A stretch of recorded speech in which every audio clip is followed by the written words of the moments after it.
Fala pessoal, tudo bem? Parmão mais uma vez na área. Hoje aqui estreando o nosso programa voltado à área da saúde. E hoje nada mais nada menos ele, um dos especialistas da área da saúde, uma referência da Zona Oeste da Grande São Paulo, estendo até para o estado de São Paulo, vídeo nacional também, meu amigo de longa data, Dr. Thales, da qual podemos arredondar para 30 anos já de Santana de Parnaíba, né, doutor Thales? E a gente estende Santana de Parnaíba e Cajamar. Doutor, abra aqui agora para o senhor estar se apresentando e contando um pouco sobre a sua vasta experiência, o seu trabalho e quem é o doutor Thales aqui na nossa região. Olá, pessoal. Sou o Dr. Thales, já mais ou menos conhecido, já fiz vários trabalhos aqui na região e trabalhei várias vezes, tanto na parte pública como na parte privada da região oeste da área metropolitana de São Paulo. Estamos aqui em Santana de Parnaíba há 30 anos, praticamente desde 1991 que eu estou aqui, e sempre atuando na área generalista, da medicina generalista. Por sinal, hoje é o que mais estamos precisando, né? Um link entre as especialidades, um link onde as pessoas possam conhecer direitinho o que está acontecendo, né? Uma mancha na pele não é só uma mancha na pele, está relacionada à sua vida, ao sol que você toma, ao ambiente de trabalho, ao que você come. Então o generalista, no suma, ele faz esse papel de tentar ligar todas as situações. Doutor, estamos vivendo um momento de pandemia, um momento da qual eu particularmente não havia vivido ainda algo próximo disso, nem semelhante. Tenho 37 anos, não vivi algo nem semelhante disso. Essa pandemia do coronavírus, né, o Covid-19, e temos visto essa avalanche de informações, inclusive, já quero deixar o convite para vocês estarem seguindo o Dr. Thales no seu canal do YouTube e também na sua fanpage, na página do Facebook e no Instagram também. Vocês podem estar procurando lá Dr. Thales, tanto no Instagram quanto no Facebook e também, principalmente, no canal do YouTube, do qual o Dr. Thales disponibiliza muito conteúdo, um conteúdo válido, um conteúdo de qualidade, da qual tenho certeza que tira a dúvida da maioria da nossa população brasileira dos mais diversos assuntos voltados à saúde. E hoje, particularmente, estamos vivendo aí essa pandemia. E a gente tem visto essa avalanche de informações e essa avalanche de dúvidas, esse contraste, doutor, que ao mesmo tempo que tem essa avalanche de informações, ainda continua tendo essa avalanche de dúvidas. Eu gostaria que o senhor falasse um pouco quanto a isso, as informações que estão sendo dadas e disponibilizadas nas redes sociais, nos meios de comunicação. Inclusive, existe o meio de comunicação do qual acabamos de dizer aqui, do qual o senhor está disponibilizando bastante conteúdo deste assunto, mas eu gostaria que, através dessa nossa entrevista, o senhor contasse um pouco para o povo do que o senhor tem visto e algumas orientações como um profissional da área da saúde. Bem, pessoal, é assim, ó, eu, pessoalmente, eu penso de uma forma muito diferente do que está sendo colocado aí. É um vírus, ele não é uma bactéria, então, por exemplo, não adianta dar antibiótico, só damos antibióticos na necessidade de uma infecção secundária que a pessoa esteja tendo. O que ocorre? É importantíssimo usar os hábitos de higiene, evitar o máximo possível o contato com secreção de um e de outro. Quando nós temos, por exemplo, contato com a mão, porque nós tivemos contato com a secreção da pessoa, e aí a gente leva isso o nariz, olho, nos esfregamos, tudo. E, na verdade, existe muito da propensão de cada um. Existe hoje uma ideia muito grande de que existe uma coisa quase que até genética. Eu, em todos os casos que eu atendo, os casos graves que já atendi, esses casos graves sempre tem na família um outro membro da família que também está externado, também está numa UTI ou coisa do gênero. Óbvio, também existe a situação de você cuidar da sua saúde. É o que a pandemia, por incrível que pareça, está ceifando vidas de pessoas que não cuidavam de sua saúde, né, hipertensos, diabéticos, ou que não cuidavam direito da sua saúde, e no fundo, ela, por exemplo, aqueles que tratam direitinho e se cuidam direitinho, a doença quase que não atinge. Como assim? Eu te dou um exemplo claro. Por exemplo, a pessoa que tem bronquite, né, asma. Se a pessoa faz o tratamento correto da asma, ele está bastante isento de pegar o Covid ou de uma forma mais grave. Lá na China, né, sempre a China, vinham com informação, isso há 4, 5 meses atrás, que não se podia usar corticoide. Hoje, a maior parte dos nossos pacientes graves, eles são retirados do nível de UTI com o uso do corticoide. Aqui no Brasil foi bastante disseminado, e aí a gente vai vendo a dosagem, o grau que tem. E também, por exemplo, nós nos preocupamos com a parte de coagulação, e a formação de trombos, que são a causa principal da insuficiência respiratória que ocorre. Além de todos esses problemas, o que está mais afligindo a sociedade é o quê? É o pânico, é o trauma, é o desespero, principalmente, eu vou ser bem claro para vocês, realizada por profissionais não médicos, né? Biólogo, alguns enfermeiros, querem dar a sua opinião, criam um impacto, querem um destaque X ou Y, independente da missão de curar. Pessoal, é assim. Mas doutor, eu estou isolado e eu tenho pacientes que moram em condomínios e são de um nível social muito bom, estavam isolados há 120 dias, há 160 dias, né? E pegaram. Então, doutor, eu pego, me isolo, uso máscara, uso álcool gel e mesmo assim eu vou pegar? Provavelmente sim, né? E agora você se cuidando da sua saúde, evitando que o seu diabetes aumente, evitando a sua pressão, né? Controlando a sua pressão, controlando a sua doença pulmonar, não pega. Eu vou dar um exemplo claro que vocês vão entender, né? Quer dizer, os pacientes imunodeprimidos que fazem medicação para imunossupressão, exemplo, AIDS, a SIDA, né? Chamamos. Eu não tenho pacientes desses acometidos pelo coronavírus. Primeiro porque eles tomam retrovirais, tá? E são pessoas, aqueles que se cuidam, né, que se tratam, que se cuidam, se preservam, tem problema algum, tá? Mas, nossa, doutor, eu conheço meu parente. Por exemplo, o que eu acho engraçado é quando as pessoas viram para mim e falam assim, doutor, morreu aquele médico de 52 anos. Puxa, ele não tinha nada. Não, ele não tinha nada. Ele só infartou aos 40. Então, assim, daqui um ano e meio, vamos poder contar melhor essa história. Vamos contar melhor essa história. Número de óbitos, número de casos, tá? E assim, aí com o advento da vacina, todo mundo falava que ia ser só daqui anos, tal. Nós já temos 4, 5 frentes, né, para se sair uma vacina, para tratar. Agora, essa vacina, talvez, ela tenha que ser atualizada, né? Manipulada todo ano.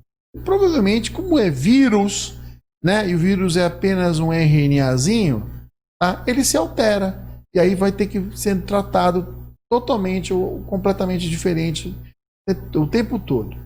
O impacto, por incrível que pareça, o impacto que houve, né, houve uma visão muito assim política, coisa. Infelizmente, por interesses financeiros também, né? O governo federal pode falar o que for, mas não faltou com recursos para estados e municípios. Não faltou, tá? Como assim, doutor? E o Amazonas, tal? O Amazonas, até dezembro de 2019, perdeu algo entre 800 médicos por falta de pagamento. Manaus perdeu 800 médicos até 2019 e não pagavam os médicos. E quando chegou a pandemia, eles não tinham estrutura para receber essas pessoas. Então, em cima disso, até tem uma pergunta aqui que a gente tem ouvido dos nossos telespectadores, né? De pessoas que a gente vê mandando pra gente essas perguntas.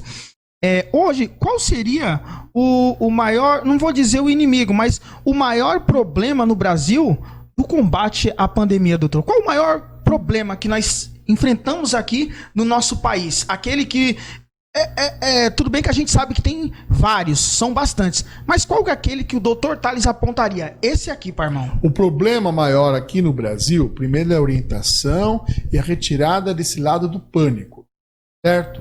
Quer dizer, o uso de máscara, né? Eu estou usando máscara porque nós estamos dando entrevista. Tá? O uso de máscara, o uso de álcool gel, o evitar o contato, tudo isso é importante. Ou se teve o contato, em seguida se desinfete com álcool. Tá? Quer dizer, a necessidade, e outra, o equilíbrio mental. Né? A pessoa tem necessidade de se manter com uma estabilidade emocional. A hora que a pessoa eu estou atendendo ultimamente muito mais pessoas desesperadas emocionalmente por conta da instabilidade que foi criada, e uma instabilidade que não é a pessoa que gerou. Essa instabilidade que está gerando são os dirigentes, são os governadores, são os prefeitos. Essas pessoas criam uma instabilidade. E agora sim, e vai mudar as coisas, vai mudar o contato, tá certo? Quer dizer, eu fui numa pizzaria há pouco tempo aqui em Santana de Parnaíba e quase todos os garçons foram mandados embora. Cadê essas familiares? Quem está se preocupando com esses familiares? Mas, por outro lado, né, aumentou as entregas. E aí, com o aumento das entregas, tem que se preocupar com o quê? Com a saúde ocupacional desses entregadores de comida. Que também são mal assistidos, mal remunerados. O que é a necessidade de que as pessoas não pensem numa coisinha só. Não dá para pensar só na parte da infectologia, só a parte do vírus. Tem que pensar na parte ocupacional. Vocês imaginem o seguinte, né? Não teremos mais aqueles salões onde as pessoas trabalhavam em 100, 120 pessoas. Não vão. Não vai ter mais isso. Vai ter que se tomar cuidado. Agora, o que essas pessoas vão fazer? Vão trabalhar em quê? Se liga num atendimento bancário, eles viram para você e falam assim, ó, calma, que nós estamos reduzimos. As pessoas só pensam em si, não estão pensando no funcionário, não estão pensando na recolocação dessas pessoas. Um outro exemplo que eu aproveito até aqui como crítica é assim, quer dizer, aqueles que nos deviam dar conforto, eu sou católico, né? Que deviam nos dar conforto, que são os padres, que são os bispos, né? Não estão nos dando conforto nenhum. Muito pelo contrário, estão mais apavorados do que a gente. Oi, escuta, aumente o número de missas. Quase todas as missas, as paróquias da região, tem uma missa de manhã e uma missa à noite. Vai, concentra tudo ali e chame a população. Vamos falar, vamos dar conforto. E a nós católicos, por exemplo, que temos a Eucaristia, né? Quer dizer, é o corpo para nós, não precisa, se você ser evangélico, não precisa acreditar, tá? Mas é o corpo e sangue de Cristo para nós. Eu necessito disso, eu acredito nisso. Parece que não acreditam em Deus, morrem de medo de tudo. São Luís Gonzaga dava comunhão para leprosos, dava comunhão na peste negra. Então está começando a faltar um pouco dos heróis, certo? Falta os heróis de hoje em dia, de levar a palavra de Deus, de falar a palavra de Deus e de levar para nós católicos, para quem católico, o corpo de Cristo. Doutor Tales, essa pergunta que eu vou fazer agora, ela é inevitável. E a sua opinião, ela é até de grande valia, pelo fato de o senhor ainda estar a campo, trabalhando diretamente, né? Pode-se dizer diretamente indo em contato com o pessoal que está contaminado com a doença. É contaminado que diz? Sim. Está contaminado e também tem um trabalho na internet. Então, minha pergunta é o seguinte. E a internet, doutor? Facebook, Instagram, YouTube, como o senhor havia dito aqui no início até, tomar cuidado também com informações. O senhor tem visto este quadro? Já que temos, o senhor ainda citou agora há pouco, que tem profissionais não médicos, né? Que estão se dispondo, né, a dar a sua opinião, tentando adquirir, pode-se dizer, talvez, audiência, status, visibilidade. Eu não sei bem o termo correto, mas a ideia que passa pra gente é essa, né? Tendo uma opinião de alguém profissional do seu calibre. Então, o que o senhor tem visto, a sua visão e também quanto à orientação ao pessoal? Por quê? A demanda, eu até digo, eu tenho o termo que eu falo nos vídeos, que é a transitação dentro do mundo cibernético. Ele aumentou espantosamente, pelo fato da necessidade até. Então, com isso, os cuidados também têm que ser redobrados. O senhor vê tudo isso? E questão de orientação. Bom, em primeiro lugar, eles politizaram o problema, né? Porque uma pessoa falou de um remédio X e essa pessoa, eles não querem destaque na pessoa, eles começaram a combater. Não pode usar esse remédio, tal. Então, o exemplo é a cloroquina. Todos. Não deu certo em tal lugar, não deu certo em tal lugar. Olha, gente, não deu certo. Eles não têm o know-how nosso. Não têm o nosso conhecimento. A cloroquina é usada no Brasil há 80 anos. Né, com a área, certo? Para lúpus, para doenças reumáticas, para artralgia, tudo isso. Com muita tranquilidade. Aí quando uma pessoa polariza a sua opinião e toma frente nisso, virou um desespero de causa. Gente, pelo amor de Deus, me desculpem, mas biólogo fica dando opinião. Tem biólogo aí que falar que já iam morrer 1 milhão de pessoas. Mas isso, 70 mil pessoas não é muito para o senhor? De jeito nenhum. Muita gente. Muita gente. Mas este impacto nós vamos realmente estar sabendo dele daqui a 1 ano e meio. Tá? É muito triste você ver o idoso, né, a pessoa da meia-idade, né, alguns jovens de 20 e poucos anos, raras crianças, né, morrerem. Mas assim, para uma pessoa que trabalha na área da saúde, para um médico, não que isso diminua o impacto. Cada vida vale muito. Né? Quer dizer, por conta de eu não vou demolir um prédio, eu não vou explodir um avião, por conta de uma vida que seja. Mas nós temos que entender que há uma forma de ver as coisas de um outro modo, né? De uma forma superior ao que estão vendo. Né? Esse desespero, essa angústia que todos estão passando e faz questão de ver. Quer dizer, as empresas jornalísticas, elas têm necessidade de propagar desgraça. Quer dizer, eles têm que propagar, eles ficaram desesperados na hora que o Ministério da Saúde parou de divulgar os mortos. Ficam loucos da vida quando se divulgam os curados.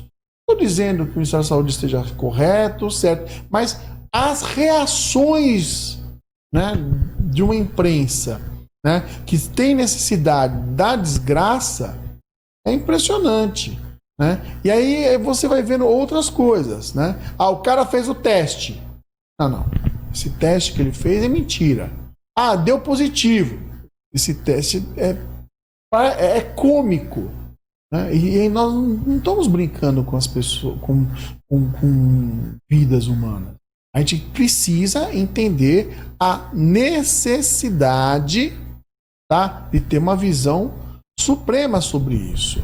Tá? As pessoas estão isoladas em suas casas, as pessoas estão sem trabalhar, as pessoas estão sem produzir.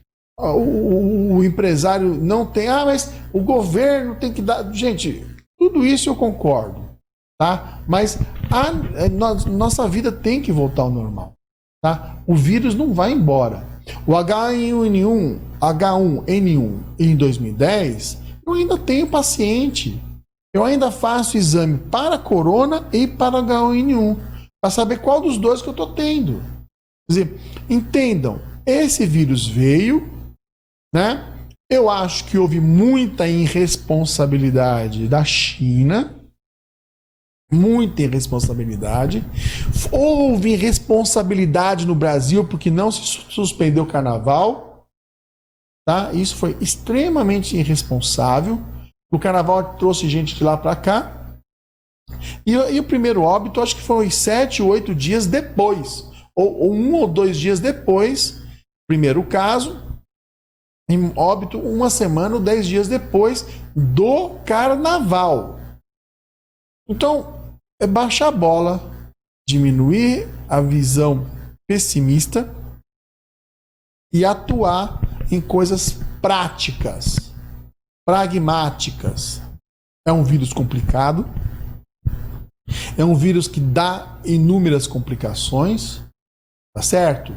Mas não há necessidade de eu ficar divulgando isso e simplesmente dizendo o seguinte para as pessoas: olha, cuide da sua saúde, se trate bem o seu idoso, trate bem o seu filho, né? Quer dizer, viva bem, tá? O senhor acha que a gente tem que desligar a televisão? Não sei se há necessidade, mas você pode escolher programas onde as pessoas põem um outro enfoque. É importante você saber do seu vizinho. Você tem visto o seu vizinho? Você tem visto o seu parente? Tem ligado para o teu parente? O seu pai idoso, você tem ligado para ele?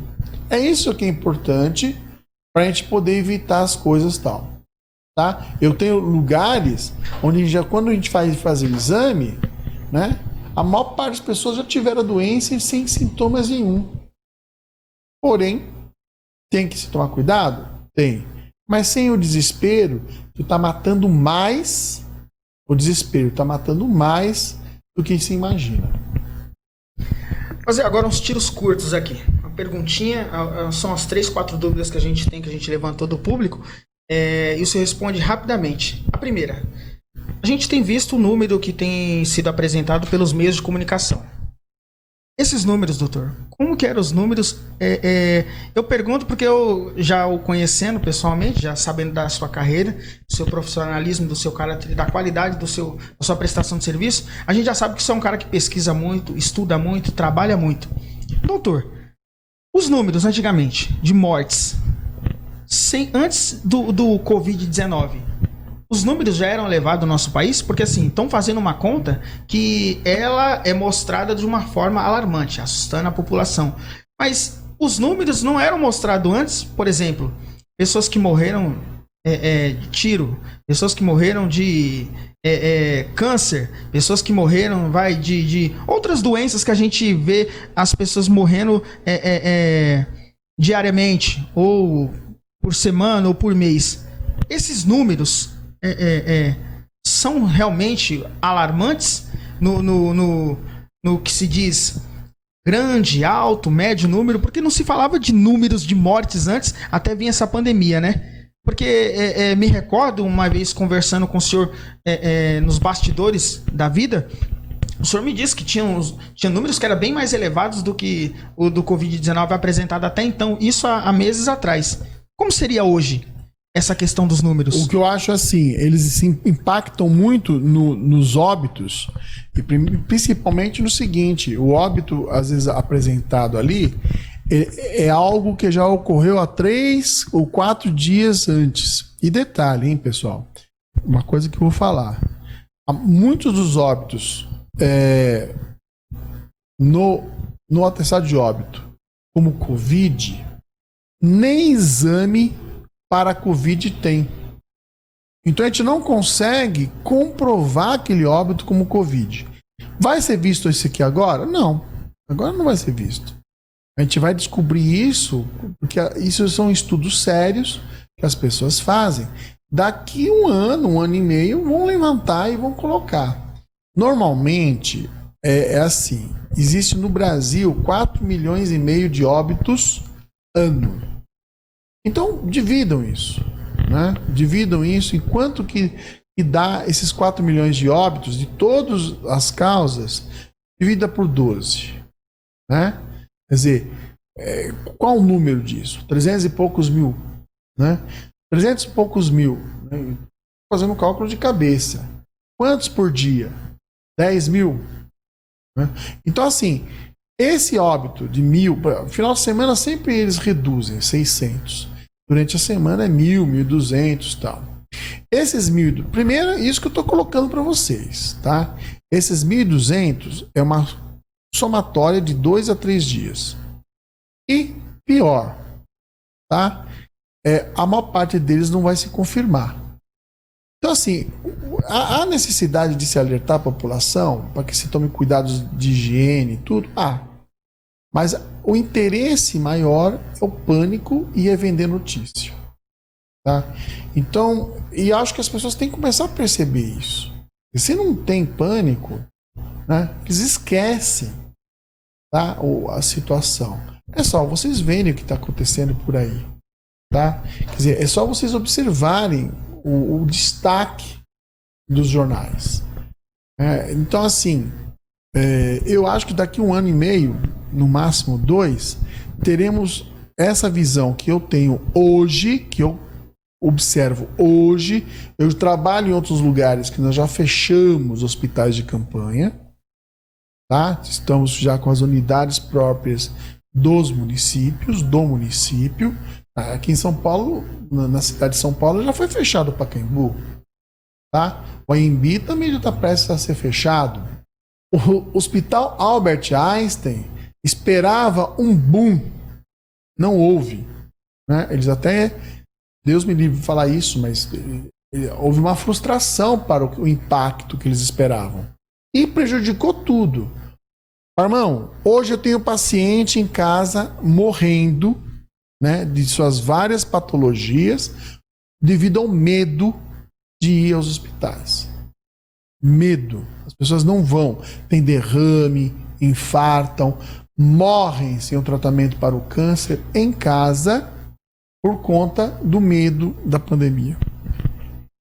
Essa pergunta foi até em cima da afirmação que eu disse no começo. É muita informação e muita dúvida. Então, tem até um contraste, que o certo seria as informações sanarem as dúvidas, mas o que está acontecendo é o contrário. É uma avalanche de informação e ainda uma avalanche de dúvidas. Outra pergunta é sobre a máscara. Inclusive eu ponho, eu tiro. O pessoal pergunta muito para mim. O pessoal que faz exercício físico, corre, caminhada, até mesmo em algumas academias ou em casa com 2 ou 3 pessoas. As pessoas perguntam para mim, irmão, para correr, precisa para correr? Porque tem uma dificuldade para correr com máscara e para caminhar, como que é, irmão? Tira, não tira? No começo não precisava, agora precisa, daqui a pouco um alerta. Conte-nos um pouco sobre isso, doutor Thales, da questão da máscara principalmente. A máscara não adianta a máscara de pano, tá? Não adianta. Ela tem que ser, né, a máscara N95, tem que ser, tá, ou máscara cirúrgica ou máscara N95. Eu acho, já está havendo outras opiniões relacionadas ao contato de superfície e tudo. Eu acho que é de bom tom usarmos máscara, tá? Nesse momento, acho de bom tom. Por exemplo, no Japão, porque no Japão já existe uma cultura de que você ficou com gripe, já se usa máscara. Tá? Então, há uns hábitos de higiene que eu acredito assim, olha, em relação aos orientais, principalmente o japonês, nós perdemos. Eles são muito mais higiênicos do que nós. Mas entre nós, aos europeus, nós somos mais higiênicos que os europeus. Tá? Tanto é que o pessoal nega, fica bravo e tal, mas a morte por milhão, nós temos muito menos. Então, 72 mil é um absurdo, óbvio, mas diante de uma população de 250 milhões, né, ele cai o nível de letalidade. Eu acredito que a máscara seja necessária. Acho que vai melhorar muito a fabricação das máscaras. Eu acho que é importante, acho de bom tom, e está virando até uma questão de etiqueta você usar máscara, tá? Não vejo problema nenhum em usar máscaras. E eu acho que a máscara é um fator, sim, de cuidado. Onde que eu contrario um pouco, né? Eu acho assim, eu uso, né? Eu uso máscara, tá? Agora, a lei de se obrigar, de multar, eu acho controversa, né? Eu estou usando máscara. Se eu estou usando máscara, é uma forma de eu estou dando meu exemplo. Ah, eu não quero usar máscara. O problema é seu. Ah, mas ele vai passar para alguma... Vai passar como ele passa de inúmeras outras maneiras, né? O objeto contaminado, de outras formas. Mas eu acho que é importante a pessoa ter a liberdade de escolher pela máscara. E para não se estender muito, eu vou finalizar com essa terceira pergunta, que é até uma pergunta que eu fiz nos bastidores, vou repetir ela porque é uma das maiores dúvidas que eu tenho visto.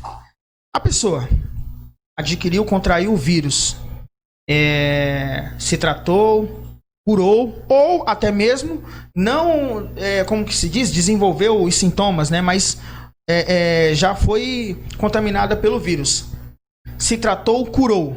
Essa pessoa serve de ponte para aquelas pessoas que têm contato com pessoas que ainda não tiveram e tem contato com quem teve. Ou seja, a pessoa que já teve, curou. Ela tem contato com quem tem e com quem ainda não tem. Ela serve de ponte ou não? Pessoal, após os 14 dias da doença, não se passa mais a doença para ninguém, tá? Tanto é que isso é uma coisa que a medicina do trabalho sempre providenciou e fez. Então, assim, chegou no hospital, eu tenho uma suspeita de que você tenha o Covid, eu já afasto de 7 dias e afasto os familiares também.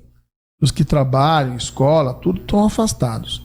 Faz o exame, retorna, nesses 7 dias tem que estar o exame pronto e eu vejo se deu positivo ou não. Passou dos 14 dias, não passa para ninguém. O que está acontecendo? Isso acontece em todas as viroses, tá? Na dengue, na zika, na chikungunya. Existem pessoas que voltam para mim 20 dias, 25 dias depois, com os sintomas. Cansaço, moleza, dor no corpo.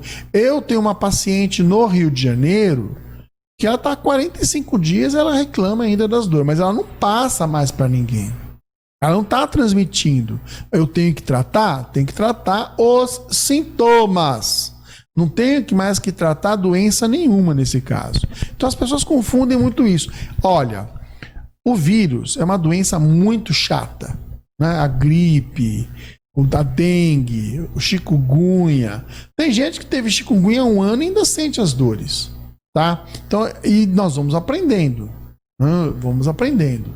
Eu já fomos operar uma paciente com suspeita de apendicite, não tinha apendicite, colhemos uns nódulos linfáticos dela e ela tinha uma adenite mesentérica por Covid. Eu tenho um paciente que passou comigo numa segunda, normal, fiz todos os exames, não deu nada.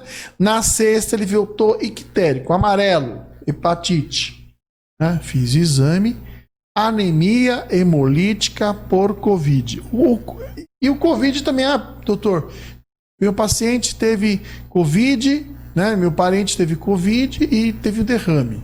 Também há esse sinal de propensão ao derrame. Agora, são coisas que a gente vai aprendendo e tal. Transmitir, não. Passou os 14 dias, pode voltar ao trabalho. Passou os 14 dias, pode voltar a conviver com os familiares. Bacana.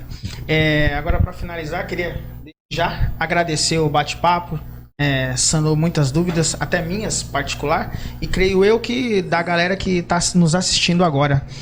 E já deixo aqui o convite para o pessoal.